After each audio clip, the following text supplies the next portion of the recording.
Loyalistes et indépendantistes étaient donc réunis depuis 10 jours en région parisienne pour tenter de trouver un avenir institutionnel à la Nouvelle-Calédonie, archipel traversé par un épisode d'insurrection, notamment au printemps 2024. Bonsoir Wilfried de Villers. Bonsoir Mel, bonsoir à tous. Cet accord acte notamment la création donc d'un État de Nouvelle-Calédonie. Oui, c'est la mesure la plus symbolique de cet accord, un État de Nouvelle-Calédonie inscrit dans la Constitution de la République française et qui pourra être reconnu par la communauté internationale. En clair, détaille le constitutionnaliste Benjamin Morel, cela acte l'indépendance, au moins sur le plan juridique de l'archipel. On parle vraiment d'un État souverain qui délègue des compétences à un État tiers, en l'occurrence la France, et qui demain, selon une procédure qui est balisée par l'accord, peut les récupérer s'il le souhaite, passant d'une indépendance uniquement de droit à une vraie indépendance de fait.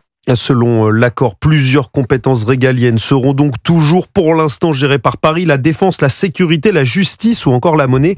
Benjamin Morel. En revanche, les loyalistes parient sur le fait que même si l'État est en droit indépendant, en fait, les compétences majeures demeurent exercées par la République française et qui plus est, ils obtiennent un rééquilibrage du Congrès de Nouvelle-Calédonie, ce qui leur permet d'espérer conserver au moins une minorité de blocage pour éviter demain que des compétences soient reprises à Paris au profit de Nouméa.